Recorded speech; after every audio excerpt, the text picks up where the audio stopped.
மணப்பாறை மாடு கட்டி மாயவரம் ஏறு பூட்டி மணப்பாறை மாடு கட்டி மாயவரம் ஏறு பூட்டி வயக்காட்ட உழுது போடு சின்ன கண்ணு பசும் தழைய போட்டு பாடுபடு செல்ல கண்ணு ஆத்தூரு கிச்சடி சம்பா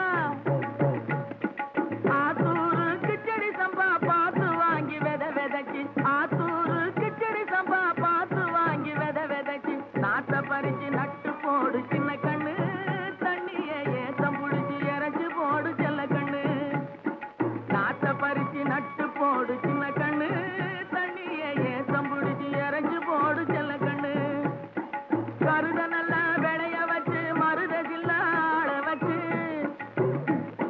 கருத நல்லா விளைய வச்சு மருத சில்லாள வச்சு அறுத்து போடு களத்து மேட்டில சின்ன கண்ணு நல்லா அடிச்சு தூசி அளந்து போடு செல்ல கண்ணு பொதிய ஏற்றி வண்டியில பொள்ளாச்சி சந்தையிலே பொதிய ஏற்றி வண்டியில பொள்ளாச்சி சந்தையிலே விருதுநகர் வியாபாரிக்கு சின்ன கண்ணு. வேளாண் பெருமக்களுக்கு அன்பு வணக்கம். இன்றைய பொன்விளையும் பூமி நிகழ்ச்சியில் முதலில் வருவது வேளாண் செய்திகள், வேளாண் ஆலோசனை நேரம், வேளாண் சந்தை நிலவரம், வேளாண் வானிலை மற்றும் வேளாண் தொழில்நுட்பம். இன்றைய வேளாண் தொழில்நுட்ப பகுதியில் கால்நடைகளுக்கு ஏற்படும் ஜோன்ஸ் நோயும் அதன் பராமரிப்பு முறைகளும் குறித்து தஞ்சாவூர் மாவட்டம் ஒரத்தநாடு கால்நடை மருத்துவக் கல்லூரி மற்றும் ஆராய்ச்சி நிலைய நுண்ணுயிரியல் துறையைச் சார்ந்த பேராசிரியர் மற்றும் தலைவர் டாக்டர் பி சாம்பல் மாஸ்லாமணி ரொனால்ட் அவர்கள் தரும் தகவல்கள். இனி வருவது வேளாண் செய்திகள். வேளாண் பெருமக்களுக்கு அன்பு வணக்கம். வணக்கம். வேளாண் செய்திகள். முதலில் வருவது மாத்தி யோசிச்சேங்க. ஆடு வளர்ப்பு குறித்து மதுரை மாவட்டம் விளாச்சேரி பகுதியைச் சேர்ந்த வேளாண்மையாளர் திரு ஓ பொன் வைரன் அவர்கள் தரும் தகவல்கள். ஆலோசனை நேரத்தில் கோயம்புத்தூர் தமிழ்நாடு வேளாண்மை பல்கலைக்கழகம் வழங்கும் வேளாண் மண்டலங்களுக்கான வேளாண் அறிவிக்கை மற்றும் இன்றைய தாவர பகுதியில் தீவன மக்காச்சோளம். இன்றைய வேளாண் சந்தையில் வேளாண் ஒழுங்குமுறை விற்பனை கூடங்களில் வேளாண் விளைபொருட்களின் விலை நிலவரம். ஈரோடு சம்பத் நகர் உழவர் சந்தையில் காய்கறிகளின் இன்றைய விலை நிலவரம். கன்னியாகுமரி மாவட்டம் தோவாளை மலர் சந்தையில் வணிக மலர்களின் இன்றைய விலை நிலவரம். தமிழ்நாடு பட்டுக்கூடு மற்றும் கச்சா பட்டு நூலின் விலை நிலவரம். வேளாண் வானிலையில் மாநிலத்தின் சராசரி வானிலை அறிவிக்கை. உழவர்களுக்கான வானிலை முன்னறிவிப்பு. விரிவான செய்திகள். மாத்தி யோசிச்சேங்க. கிராமப்புற மக்களின் பொருளாதார மேம்பாட்டில் ஆடு வளர்ப்பு பெரும் பங்கு வகிக்கிறது. மேலும் இவை இறைச்சி, தோல், எரு போன்றவைகளுக்காக வளர்க்கப்படுகின்றன. தகுந்த நோய் மேலாண்மையும் பராமரிப்பு முறைகளையும் மேற்கொள்ளுதல் மூலம் அதிக லாபம் ஈட்ட முடியும். அந்த வகையில் ஆடு வளர்ப்பு குறித்து மதுரை மாவட்டம் விளாச்சேரி பகுதியைச் சேர்ந்த வேளாண்மையாளர் திரு ஓ பொன்வைரன் அவர்கள் தரும் தகவல்கள்.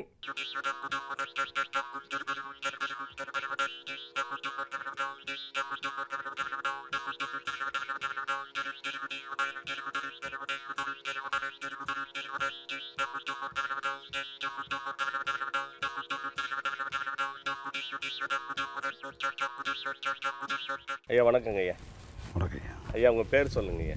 என்னுடைய பேர் பொன் வைரன் சார். அற்புதமான பொன் வைரன். பொண்ணும் வைரமும் சேர்ந்து இருக்குது. சரிங்க ஐயா. இப்போது எங்களுடைய நிகழ்ச்சி விவசாயத்துக்கு இணையான ஒரு மாற்று ஏற்பாடுகள்னு சொன்னால் அந்த ஆடு மாடு கால்நடைகளை வளர்க்குறது மாதிரி இப்போ தமிழ்நாட்டில் பரவலாக வந்துட்டு பண்ணிக்கிட்டு இருக்கிறாங்க ஐயா. அந்த வகையில் நீங்கள் விவசாயத்துக்கு மாற்று ஏற்பாடு ஒரு மாற்று சிந்தனையோட மாற்று யோசிச்சிருக்கிறீங்க. அந்த வகையில் ஆடு வளர்க்குறீங்க. இந்த ஆர்வம் எப்படிங்க ஐயா வந்தது? அதாவது நான் ஈபியில் வந்து அசிஸ்டன்ட் எக்ஸிக்யூட்டிவ் இன்ஜினியராக ஒர்க் பண்ணேங்க. ஒர்க் பண்ணிவிட்டு ஆஃப்டர் ரிட்டையர்மெண்ட்டு இப்போ ரிட்டையர் ஆகிட்டேன். உங்களுக்கா? ஆமாம், நான் ரிட்டையர்மெண்ட்டு. சரி, மன்னிக்கணும். உங்களுக்கு ரிட்டையர்ட் ஆனவங்க மாதிரி தெரியல. சரி, பரவாயில்ல, சொல்லுங்கள். ரிட்டையர்டு. ஸோ அதனால் ஏதோ ஒரு தொழில் பண்ணணும்னு நினச்சோம்னு சொன்னால் இது வந்து எங்கள் பூர்வீக தொழில். எங்கள் தாத்தா காலத்துலலாம் வளர்த்த தொழில். ஓ, விவசாயத்துக்கு உங்களுடைய சொந்த நிலம் விவசாயம் பண்ணிக்கிட்டு ஆடு இணையான ஒரு ஆடு வளர்ப்பு. ஸோ அதனால் இதை வந்து ஃபஸ்ட்டு ப்ரிஃபரன்ஸாக நான் எடுத்துக்கிட்டேன். ஸோ இது வந்து எனக்கு எவ்வளோ காலமாக பண்ணிகிட்டு இருக்கிறீங்க? இது வந்து ஒரு 2.5-3 வருஷம் ஆகுது. 3 வருஷமாக பண்ணி. எத்தனை ஆடுங்க ஐயா உங்கள்கிட்ட இருக்கு? இப்போ இருக்கிறது வந்து 25 ஆடு இருக்குது. என்ன ரகம்? கன்னி ஆடு. கன்னி ஆடுன்னு ஒரு ரகம். கன்னி ஆடு. இது வந்துட்டு தமிழ்நாடு கால்நடை மருத்துவ அறிவியல் பல்கலைக்கழகம் இருக்குது இல்லைங்களா, அதனுடைய ஒத்துழைப்பு உங்களுக்கு எப்படிங்க இருக்கும்? கண்டிப்பாக அவங்களோட ஒத்துழைப்பு இல்லைன்னு சொன்னால் நம்ம இந்த அளவுக்கு நம்ம வர்றது கிடையாது. எப்படிங்க? அதோட தீவனத்தினுடைய அளவு அவங்க சொல்லி இந்த அளவு தீவனம் போட்டோம்னு சொன்னால் இந்த ஆட்டினுடைய பராமரிப்பு, அதனோட வளர்ச்சி, நோய் தாக்குதல் இல்லாதது, இது எல்லாமே எப்படி இருக்கும்ன்றது அவங்க தான் எடுத்து கன்னி ஆடு நீங்கள் வளர்க்கலான்றது பரிந்துரை பண்ணது இந்த சீதோசன நிலைக்கு. சீதோசன நிலை, ஆமாம். இப்போ கன்னி ஆடுக்கு வளர்த்ததுக்கு காரணம் என்னன்னு கேட்டிங்கன்னு சொன்னால், இது வந்து நம்ம நாட்டாடு, நோய் தாக்குதல் வந்து கம்மி. இது வந்து நம்ம கிராமத்தில் வந்து விரும்பி சாப்பிட்றது. கோயிலுக்கு போகிறவங்க வந்து கடா வந்து கன்னியாடு தான் விரும்பாங்க. கன்னியாடுன்றதுல என்ன பொருள் அடங்கியிருக்கு சொல்லுங்கள்? நாட்டு பொருள் அடங்கியிருக்கிறது அது ஒரு வகையான ஆடு. மதுரை மாவட்டத்தில் மேச்சேரி தலைச்சேரின்ற மாதிரி அது ஒரு கன்னியாடுன்றது ஒரு வகையான ஆடு. ஸோ இது வந்து நோய் தாக்குதல் வந்து அதிகம் இருக்காது கன்னியாட்டில். இந்த மண்ணுக்குரியது மதுரை மாவட்டத்துக்கு உரியது கன்னியாடு. ஆமாங்க. ஸோ அதனால் வந்து அவங்ககிட்ட நம்ம இது பண்ணும்போது, நம்ம கால்நடை பராமரிப்பு துறை இதில் வந்து நம்ம கேட்கும்போது, நீங்கள் இது பண்ணுங்க சார் அப்படின்னு சொல்லி ஒரு 1 month கோர்ஸ் வந்து நம்மளுக்கு பயிற்சி கொடுத்தாங்க. அங்கேயே அவங்க இடத்துலயே வச்சு 1 மாதம் பயிற்சி. ஆடு வளர்ப்பு கோழி வளர்ப்பு ரெண்டுமே. நீங்கள் அரசு துறையிலேருந்து ஓய்வு பெற்றதுக்கப்புறம் 1 மாதம் பயிற்சிக்கு போனேன். அந்த பயிற்சி உங்களுக்கு நல்ல பலன் அடையும். இப்போ மேய்ச்சல் ப்ளஸ் கொட்டில் நாங்கள் ரெண்டுமே பார்க்குறோம். இது வந்து இடம் நிறைய இருக்கிறதுனால மேய்ச்சலுக்கு போகும். மேய்ச்சலுக்கு போயிட்டு வந்துட்டு இங்கே வந்து தீவனம் வந்து கோஃபோர் நாங்கள் போட்டு வச்சுருக்கிறோம். ஸோ அந்த கோஃபோர் மாடுகளுக்கு தான் இல்லைங்களா? ஆடுகளும் நல்லா விரும்பி சாப்பிடும். ஃபேட் கண்டென்ட் வந்து அதிகமாக உற்பத்தி பண்ணக்கூடிய புல் வந்து கோஃபோர். இப்போ நீங்கள் முதலீடு எவ்வளோ போட்டிருப்பீங்க ஆரம்பத்தில்? முதலீடு நம்ம போட்டது வந்து கம்மி தான் சார். முதல்ல ஒரு 2-3 ஆடு தான் வாங்கியிருந்தோம். 3 ஆட்டில் இருந்து அது இது பண்ணதான் இந்த 3 வருஷத்தில் வந்து பார்த்தா அதனுடைய வளர்ச்சி வந்து ஸோ ஒரு ஈத்துக்கு வந்து 2 குட்டி போடும். 2 வருஷத்துக்கு 3 ஈத்து. ஸோ 6 குட்டி, ஒரு ஆடு வந்து 6 குட்டி. ஸோ அதனால் இந்த 3 வருஷத்தில் வந்து அதனுடைய வளர்ச்சி வந்து கொஞ்சம் நல்லா இருந்தது. இங்கே அது வளர்ப்பு செலவினங்கள்லாம் இருக்குது இல்லைங்களா? ஆமாம், மருத்துவ செலவு இருக்குது, தீனி செலவு இருக்குது. மருத்துவ செலவுன்னு எடுத்துக்கிட்டிங்கன்னு சொன்னால் நெக்லிஜிபிள் தான் சார், ரொம்ப கம்மி தான். என்ன காரணம்னு கேட்டிங்கன்னா, நம்ம மேய்ச்சல் வர்றதை வந்து சுகாதாரமான இடத்துல தான் நம்ம இது பண்ணுறோம். ரெண்டாவது வந்து வெளியே எங்கே தண்ணி குடிக்க நம்ம விடுறதில்ல, நம்ம இங்கே தான் நம்ம தண்ணி இது பண்ணுறோம். தீவனம் வந்து நம்மளே ப்ரிப்பேர் பண்ணுறோம்.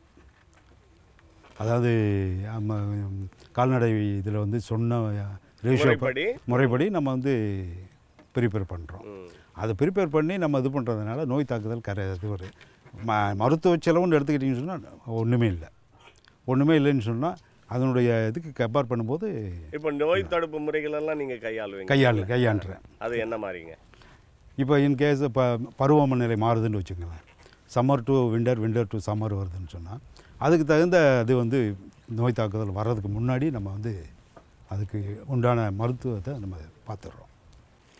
இப்போ இந்த மாதிரி கொட்டகை அமைக்கணும், இந்த மாதிரி ஆடு வளர்க்கணும், இந்த மாதிரி உங்ககிட்ட ஏதாவது வந்துட்டு ஆலோசனை கேட்டாங்கன்னா உங்களுடைய பங்களிப்பு என்னவாக இருக்குங்க? ஆலோசனை கேட்டாங்கன்னா நல்லாவே சொல்லுவாங்க சார்.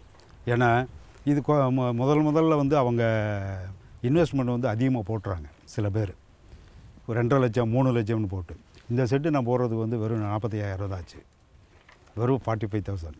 ஸோ சொந்த நிலம் அதில் வந்து 45,000 செலவு பண்ணி இந்த செட்டை போட்டிருக்கோம். இதே செட்டை வந்து அவங்க கொஞ்சம் கிராண்டாக போடுறோம்னு சொன்னால் 1.5 லட்சம் 2 லட்சம் வரும். ஃபஸ்ட்டு இன்வெஸ்ட்மெண்ட் வந்து அவ்வளோ தேவையில்லாதது. ஸோ குறைஞ்ச முதலீடில் நிறைய லாபம் இது பண்ணுறது தான் நம்மளுடைய இது. அவங்க வந்தாங்கன்னு சொன்னால் அவங்களுக்கு வந்து இதெல்லாம் நமக்கு சொல்லிடுவோம். சரிங்க. ஆமாம். இப்போ நீங்கள் வந்துட்டு ஒரு 2-3 ஆடில் வந்துட்டு ஆரம்பித்து கன்னி ஆடு வகையிலேயே நீங்கள் ஆரம்பிச்சுட்டு வரீங்க. ரொம்ப அனுபவத்தில் ரொம்ப நல்லது. மேலும் விவரங்கள் பெற திரு ஓ பொன்வைரன் அவர்களை 09444521602 என்ற கைபேசி எண்ணில் தொடர்பு கொள்ளலாம். இனி வருவது வேளாண் ஆலோசனை நேரம். இன்றைய வேளாண் ஆலோசனை நேரத்தில் கோயம்புத்தூர் தமிழ்நாடு வேளாண்மை பல்கலைக்கழகம் வழங்கும் வேளாண் மண்டலங்களுக்கான வேளாண் அறிவிக்கை, மேற்கு மண்டல விவசாயிகளுக்கான வேளாண் அறிவுரை. அடுத்த 2 நாட்களில் கோடை மழை பெய்ய வாய்ப்புள்ளதால் மானாவாரி மற்றும் இரவை தரிசு நிலங்களில் கோடை உழவு செய்யலாம். கோடை மழையுடன் சுழல் காற்று வீச அதிக வாய்ப்புள்ளது. எனவே 5 மாதங்களுக்கு மேலுள்ள வாழை மரங்களுக்கு முட்டு கொடுக்கவும் மற்றும் கரும்பில் விட்டம் கட்டவும். தற்போதைய வானிலையில் காய்கறி பயிர்களில் சிலந்தி பூச்சி தாக்குதல் வர வாய்ப்புள்ளது. எனவே அடிக்கடி கண்காணித்த டைகோபால் 2.5 மில்லி மருந்தினை 1 லிட்டர் தண்ணீரில் கலந்து தெளிக்கவும்.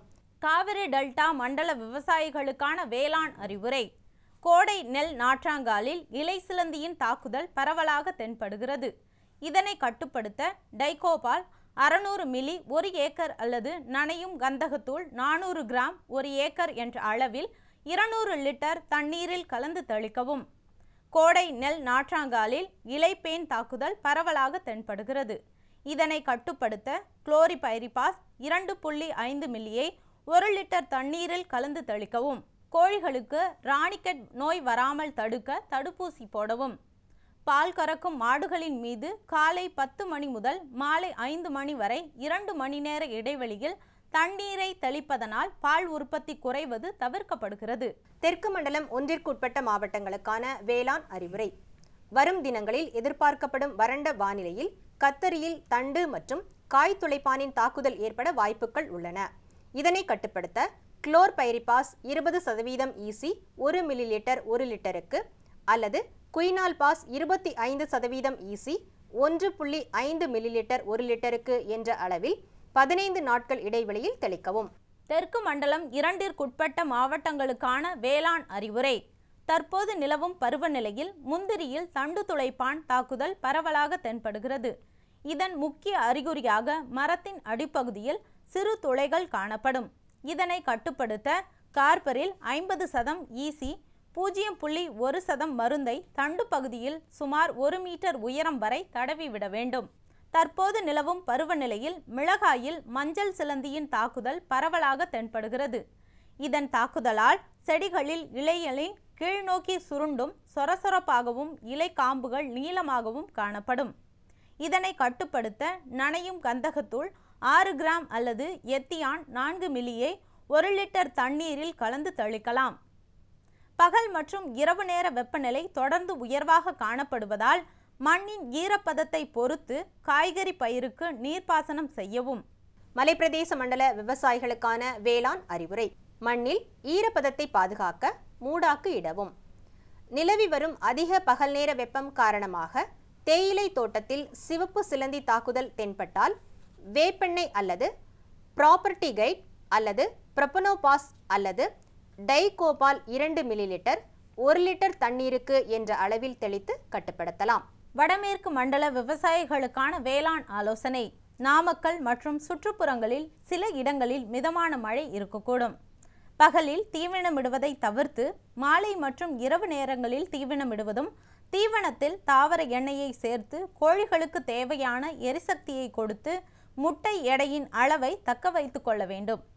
30 மற்றும் 60 நாட்கள் வயதுடைய மரவள்ளிக்கு இலை வழியாக 1% இரும்பு சல்பேட் மற்றும் 0.5% துத்தநாக சல்பேட் கரைசலை கட்டாயம் தெளிக்க வேண்டும்.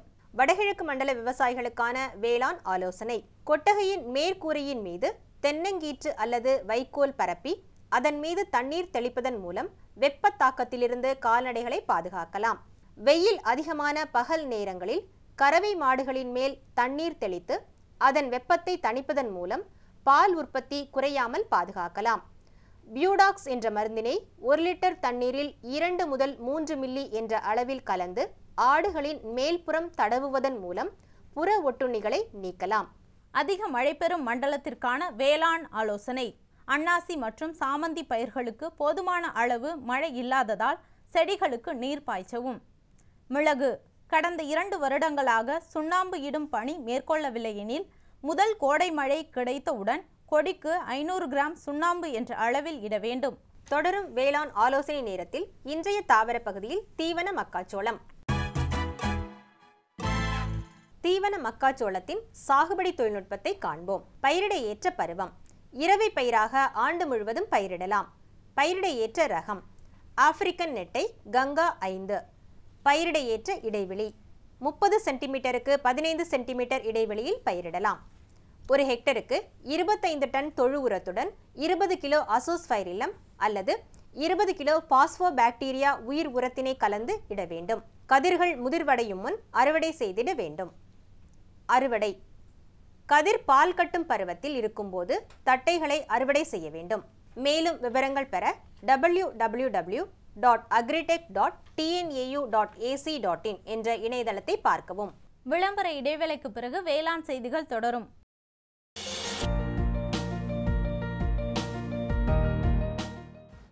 வேம்பு கலந்த யூரியா. சிறந்த உற்பத்திக்காக வேம்பு கலந்த யூரியா நம் நாட்டிலேயே 70 லட்சம் டன்னாக அதிகரிக்க 6 ஆலைகள் சீரமைக்கப்படுகின்றன. FCIL-இன் கோரக்பூர், சித்ரி, தல்ச்சர் மற்றும் ராமகுண்டம் ஆலைகள், HFCL-இன் பரௌனி மற்றும் BVFCL-இன் நாமருல் போர்ட் ஆகியன. பழம் நழுவி பாலில் விழுந்தது போல இப்பொழுது நம் நாட்டிலேயே வேம்பு கலந்த யூரியா உற்பத்தி செய்யப்படும். இதனால் விவசாயிகளுக்கு நன்மையே விளையும். 10% வரை தானிய உற்பத்தி அதிகரிக்கும். மண்ணில் 10 to 15% நைட்ரஜன் திறன் அதிகரிக்கும். சிறந்த உற்பத்திக்கு வேம்பு கலந்த யூரியா.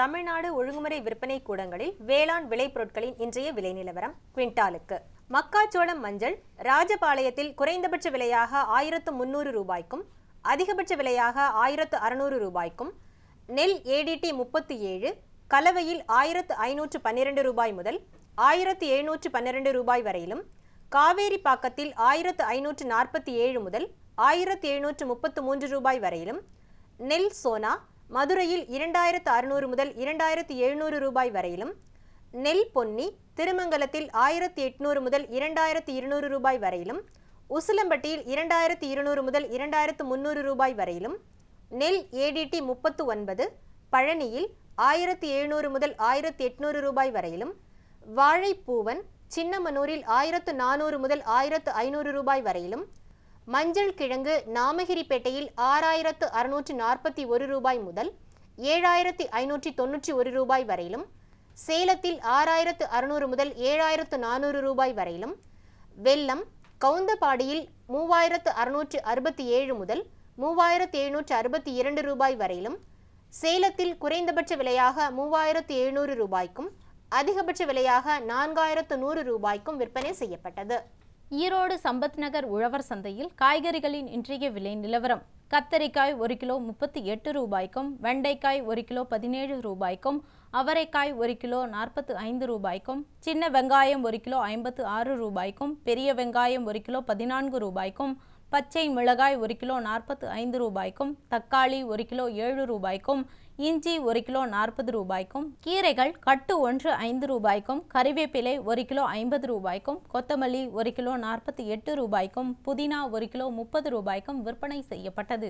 கன்னியாகுமரி மாவட்டம் தோவாளை மலர் சந்தையில் வணிக மலர்களின் இன்றைய விலை நிலவரம். கத்தரி ரோஸ் 20 பூக்கள் கொண்ட ஒரு பாக்கெட்டின் விலை 20 ரூபாய்க்கும், மல்லிகை 1 கிலோ 150 ரூபாய்க்கும், முல்லை 1 கிலோ 400 ரூபாய்க்கும், கனகாம்பரம் 1 கிலோ 200 ரூபாய்க்கும், செண்டுமல்லி 1 கிலோ 40 ரூபாய்க்கும், வாடாமல்லி 1 கிலோ 25 ரூபாய்க்கும், பட்டன் ரோஸ் 1 கிலோ 100 ரூபாய்க்கும், துளசி 1 கிலோ 20 ரூபாய்க்கும், சம்பங்கி 1 கிலோ 60 ரூபாய்க்கும், அரளி 1 கிலோ 150 ரூபாய்க்கும், காக்கடா 1 கிலோ 200 ரூபாய்க்கும், கோழிக்கொண்டை 1 கிலோ 40 ரூபாய்க்கும், விருச்சிப்பூ 1 கிலோ 100 ரூபாய்க்கும் விற்பனை செய்யப்பட்டது. தமிழ்நாடு பட்டுக்கூடு விற்பனையில் முன்னணி நகரங்களின் விலை நிலவரம். தர்மபுரியில் மஞ்சள் பட்டுக்கூடு கிலோ ஒன்றிற்கு அதிகபட்சம், குறைந்தபட்சம் மற்றும் சராசரியாக 391 ரூபாய்க்கும், வெண்பட்டுக்கூடு கிலோ ஒன்றிற்கு அதிகபட்சமாக 550 ரூபாய்க்கும், குறைந்தபட்சமாக 360 ரூபாய்க்கும், சராசரியாக 511 ரூபாய்க்கும் விற்கப்பட்டது. சேலத்தில் மஞ்சள் பட்டுக்கூடு கிலோ ஒன்றிற்கு அதிகபட்சம், குறைந்தபட்சம் மற்றும் சராசரியாக 251 ரூபாய்க்கு விற்கப்பட்டது. கோவையில் வெண்பட்டுக்கூடு கிலோ ஒன்றிற்கு அதிகபட்சம், குறைந்தபட்சம் மற்றும் சராசரியாக 400 ரூபாய்க்கும், ஓசூரில் மஞ்சள் பட்டுக்கூடு கிலோ ஒன்றிற்கு அதிகபட்சம், குறைந்தபட்சம் மற்றும் சராசரியாக 430 ரூபாய்க்கும், வெண்பட்டுக்கூடு கிலோ ஒன்றிற்கு அதிகபட்சம், குறைந்தபட்சம் மற்றும் சராசரியாக 535 ரூபாய்க்கு விற்கப்பட்டது. காஞ்சிபுரம் அண்ணா பட்டு பரிமாற்றகத்தில் பல்முனை கச்சா பட்டின் விலை கிலோ ஒன்றிற்கு அதிகபட்சமாக 3720 ரூபாய்க்கும், குறைந்தபட்சமாக 3580 ரூபாய்க்கும், சராசரியாக 3671 ரூபாய்க்கு விற்கப்பட்டது. இனி வருவது வேளாண் வானிலை. இன்றைய வேளாண் வானிலையில் மாநிலத்தில் சராசரி வானிலை அறிவிப்பு. காற்றின் வெப்பநிலை அதிகபட்சமாக 38 டிகிரி செல்சியஸ் ஆகவும் குறைந்தபட்சமாக 25.8 டிகிரி செல்சியஸ் ஆகவும், காற்றின் ஒப்பு ஈரப்பதம் 54% காற்றின் வேகம் மணிக்கு 4.6 கிலோமீட்டர் ஆகவும், மண்ணின் ஈரப்பதம் 15 சென்டிமீட்டர் ஆழத்தில் 18.9% மண்ணின் வெப்பநிலை 15 சென்டிமீட்டர் ஆழத்தில் 33 டிகிரி செல்சியஸ் ஆகவும், மழை அளவு 1.8 மில்லிமீட்டர் ஆகவும், சூரிய கதிர்வீச்சு 513.6 கலோரி பெர் சென்டிமீட்டர் ஸ்கொயர் ஆகவும், வளிமண்டல அழுத்தம் 1024.1 ஹெக்டா பாஸ்கல் அளவாகவும், இலையின் ஈரப்பதம் மணிக்கு 2.9 ஆகவும் இருந்தது. வானிலை முன்னறிவிப்பு. உழவர்களுக்கான வானிலை முன்னறிவிப்பு. தமிழகம் மற்றும் புதுச்சேரியில் ஒரு சில இடங்களில் வானம் லேசான மேகமூட்டத்துடன் காணப்படும். இத்துடன் இன்றைய வேளாண் செய்திகள் நிறைவடைந்தன. நன்றி, வணக்கம். மீண்டும் நாளைய வேளாண் செய்திகளில் சந்திப்போம். நன்றி, வணக்கம். சரிங்க சரிங்க. இவ்ளோ நேரம் சிரிச்சு யார்கிட்ட பேசிட்டு இருந்தீங்க? விவசாயிகள் கால் சென்டர் நிபுணர்கிட்ட பயிர்கள் பத்தின யோசனை கேட்டுட்டு இருந்தேன். காலையில சரி, மதியானம் கூடவா? விவசாயிகள் கால் சென்டர் காலையில 6 மணில இருந்து ராத்திரி 10 மணி வரை திறந்திருக்கும். ஞாயிற்றுக்கிழமை கூடவா? ஆமா, வருஷத்துல 365 நாளும் திறந்திருக்கும். விவசாயம் சம்பந்தப்பட்ட பிரச்சனைகளுக்கு தங்கள் மொழியில் உடனே தீர்வு பெற இந்தியாவில் எங்கிருந்தும் எந்த போன் மூலமும் தேசிய ஹெல்ப்லைன் நம்பர் 1800 தொடர்பு கொள்ளவும். இந்திய பொருளாதார வளர்ச்சியில் கால்நடைகள் பெரும் பங்கு வகிக்கின்றன. கால்நடைகளுக்கு ஏற்படும் நோய்களின் மூலம் உலக அளவில் பெரும் பொருளாதார இழப்பு ஏற்பட்டு வருகிறது. மேலும் இவற்றிற்கான தகுந்த நோய் மேலாண்மை முறைகளை கையாள்வதன் மூலம் பண்ணையாளர்கள் கூடுதல் வருமானம் பெற முடியும். அந்த வகையில் கால்நடைகளை தாக்கும் ஜோன்ஸ் நோயும் அதன் பராமரிப்பு முறைகளும் குறித்து தஞ்சாவூர் மாவட்டம் ஒரத்தநாடு கால்நடை மருத்துவக் கல்லூரி மற்றும் ஆராய்ச்சி நிலைய நுண்ணுயிரியல் துறையைச் சேர்ந்த பேராசிரியர் மற்றும் தலைவர் டாக்டர் பி. சாம்பல் மாஸ்லாமணி ரொனால்ட் அவர்கள் தரும் தகவல்கள்.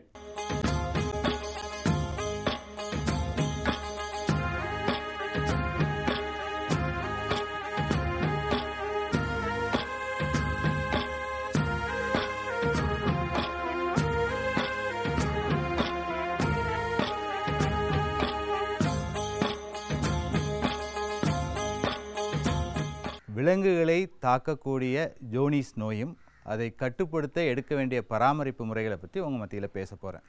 இந்த ஜோனிஸ் நோயானது மைக்கோபாக்டீரியம் பேரடியூபர்குலோசிஸ்ன்னு சொல்லப்படுகிற ஒரு கிருமி பாக்டீரியானால் உண்டாகக்கூடிய எல்லா விலங்கினங்களையும் தாக்கக்கூடிய ஒரு நாட்பட்ட நோயாகும். அதாவது நாட்பட்ட நோய் என்றால் நோய் அறிகுறி இல்லாமல் தாக்கத்தை உண்டு பண்ணக்கூடிய ஒரு நோய். இந்த நோய் உலகத்தில் எல்லா நாடுகள்லையும் பரவி இருக்குது.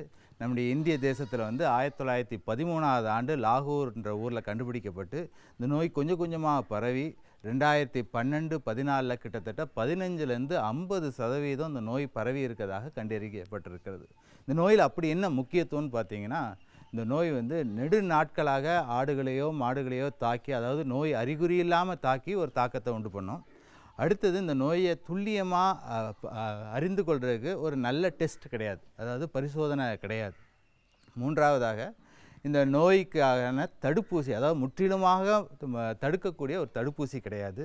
கடைசியாக ரொம்ப முக்கியமானது என்னென்னா, அந்த நோய் கிருமிகளானது பால் மற்றும் இறைச்சியில் நோய் கிருமியானது வெளியேற்றப்பட்டு இது மனிதனோட உணவு சங்கிலியில் இது கலந்து தீராத நோயாகிய குரோன்ஸ் டிசீஸ்ன்னு சொல்லக்கூடிய நோய்க்கு காரணமாக இருக்கக்கூடும்ட்டு சந்தேகிக்கப்படுகிறது. அப்படி என்ன பெரிய பொருளாதார இழப்பு இந்த நோய் ஏற்படும்னு பார்த்தீங்கன்னா, நிறைய பணியாளர்கள் சொல்லுவாங்க, என் மாடு நறுங்கி போயிருக்கு, ஆடு நறுங்கி போயிருக்கு, சரியாக வளர்ச்சி இல்லைன்னுவாங்க. ஸோ இந்த ஆடு மாடு வளர்ச்சி இல்லாதனால பண்ணையிலேருந்து கழிக்கப்பட வேண்டிய ஒரு சூழ்நிலை இந்த உண்டாகும். அடுத்தது கிட்டத்தட்ட 25% பால் உற்பத்தி திறன் இந்த நோயினால் உண்டாகும்.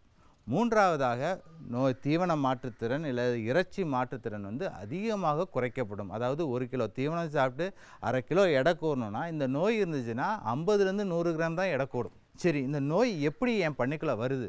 முதலாவது நீங்கள் நம்ம மாடையோ மேய்ச்சல் நிலத்தில் விடும்போது அந்த சாணத்து மூலமாக இந்த கிருமிகள் வெளியேற்றப்படுது. இந்த வெளியேற்றப்படுற கிருமிகளை இன்னொரு மாடு அது பக்கத்தில் போய் மேயும் போது அந்த மாடுக்கு பரவுறதுக்கு வாய்ப்புகள் இருக்குது. இரண்டாவதாக வந்து பால் மூலமாக இந்த கிருமிகள் வெளியேற்றப்படுகிறதுனால குட்டிகள் இந்த பாலை குடிக்கும்போது அந்த குட்டிகளுக்கு இந்த நோய் வந்து பரவுது. மூன்றாவதாக பிறப்பின் மூலமாக, அதாவது ஒரு நோய் கண்ட மாடோ ஆடோ குட்டி போட்டுச்சுன்னா அந்த குட்டிக்கு நோய் வருவதற்கு கிட்டத்தட்ட 20% வாய்ப்புகள் இருப்பதாக கண்டறியப்பட்டிருக்கிறது. நாலாவதாக நம்ம ஒரு ஒருங்கிணைந்த பண்ணையன்ட்டு அடிக்கடி பேசுகிறோம். இந்த ஒருங்கிணைந்த பண்ணையத்தில் வந்து ஆட்டிலேருந்து மாட்டுக்கோ மாட்டிலேருந்து ஆட்டுக்கோ இல்லை நாட்டு மிருகங்கள்லேருந்து காட்டு மிருகங்களுக்கோ இல்லை காட்டு மிருகங்கள்லேருந்து நாட்டு மிருகங்களுக்கோ இந்த நோய் பரவுறதுக்கு வாய்ப்புகள் இருக்குது. இந்த நோயில் அப்படி என்ன பெரிய அறிகுறி அப்படின்னு பார்த்தீங்கன்னா, முக்கியமானது வந்து இளம் வயது ஆடுகளோ கன்றுகளுக்கோ வந்து இந்த நோய் பெரிய பாதிப்பை உண்டாக்காது, இல்லை நோய் அறிகுறிகளே இருக்காது. 2 வயதுக்கு மேலே இருக்க ஆடுகளோ மாடுகளுக்கோ தான் அந்த நோய் அறிகுறிகள் இருக்கும். அதாவது இந்த என் ஆடையோ மாடையோ அப்படியே உருக்கி போயிட்டு, அதாவது மெலிந்து போய் காணப்படும். அடுத்து வந்து தாடை வீக்கம் இருக்கும். அடுத்தது கழிச்சல் இருக்கும். இந்த கழிச்சல் வந்து எப்படி இருக்கும்னா தொடர்ந்து இருக்காது. இன்றைக்கி இருக்கும், 2 நாள் இருக்காது, திருப்பியும் வரும். இந்த மாதிரி மாறி மாறி வரும். ஆனால் ஆடோ மாடுலேயோ இந்த கழிச்சல் வர ஆரம்பிச்சிச்சுன்னா நோய் கிருமிகளானது அதிக அளவுக்கு வெளியேற்றப்படும். இந்த வெளியேற்றப்படுகிறதுனால என்ன ஆகுதுன்னா அந்த நேரத்தில் தான் நோய் வந்து அதிகமாக மற்ற மாடுகளுக்கு பரவுறதுக்கு வாய்ப்புகள் இருக்குது. கடைசியில் முக்கியமானது ஒரு காரியம் என்ன பார்க்கணுன்னா, மற்ற எல்லா வியாதிகள்லையும் நோய் கண்டுருந்துச்சுன்னா உடனே வந்து மாடோ ஆடோ வந்து தீவனம் சாப்பிட்றத நிறுத்திடும். இந்த ஒரு வியாதியில் மட்டும்தான் ஆடோ மாடோ என்ன பண்ணுன்னா கடைசி வரைக்கும், அதாவது மாடு படுத்த நிலைமைக்கு போனால் கூட சாக போகிறதுக்கு முன்னாடி கூட வந்து மாடு வந்து நல்ல தீவனத்தை உட்கொண்டுக்கிட்டு இருக்கும். இதனால் பெரிய தீவன இழப்பு வந்து நமக்கு ஏற்படும். இந்த நோய்க்கு ஏதாவது தீர்வு இருக்கா, சிகிச்சை இருக்கான்னு பார்த்தீங்கன்னா இல்லை, இது வரைக்கும் இல்லை. நீங்கள் கழிச்சலுக்காக ட்ரீட்மெண்ட் பண்ணலாமல் ஒழிய மற்றபடி ட்ரீட்மெண்ட் பண்ண முடியாது. அப்போனா இந்த நோயை நம்ம எப்படி பராமரிக்கிறது? ஸோ ஒரு சில காரியங்களை மட்டும் உங்கள்கிட்ட சொல்ல போகிறேன். அதாவது 2 விதமான பண்ணையாளர்கள் இருக்காங்க. சிலர் 100 ஆடு 200 ஆடு வச்சுருப்பாங்க, அவங்களுக்குன்னு தனியாக ஒரு மேய்ச்சல் நிலம் வச்சுருப்பாங்க. இன்னும் நிறைய விவசாயிகள் பார்த்திங்கன்னா சிறு விவசாயிகள் 2 ஆடு வச்சுருப்பாங்க, அதுலேருந்து 10 20 ஆடோ அவங்க வச்சுருப்பாங்க. அவங்க வந்து ஒரு சமுதாய மேய்ச்சல் நிலத்தில் தான் அவங்க போய் மேய்க்க முடியும். ஸோ அவங்க என்ன பண்ணுவாங்க, குட்டி ஆடு தாயாடு எல்லாத்தையும் மொத்தமாக கொண்டு போய் மேய்ச்சிக்கிட்டு இருப்பாங்க. ஸோ இந்த குட்டி ஆடுகள் எப்பொழுதுமே பார்த்திங்கன்னா இந்த குட்டி ஆடுகளுக்கு இந்த நோயோட தாக்கம் வந்து ரொம்ப அதிகமாக இருக்கும். ஏன்னா வந்து நோய் பரவுவதற்கான வாய்ப்புகள் வந்து ரொம்ப அதிகம். குட்டி ஆடில் தான் அந்த வந்து நோய் கிருமிகள் உள்ளே போகிறதுக்கு வாய்ப்புகள் ஜாஸ்தி. அதனால் என்ன பண்ணுவோன்னா, நீங்கள் என்ன பண்ணணுன்னா அந்த குட்டி ஆடுகளை மட்டும் நம்ம கொட்டகையில் வச்சு ஒரு 6 மாதம் வரைக்கும் வளர்க்கணும். தாயாடுகளையோ பெரிய ஆடுகளை மட்டும்தான் நம்ம மேய்ச்சல் நிலத்துக்கு அனுப்பணும்.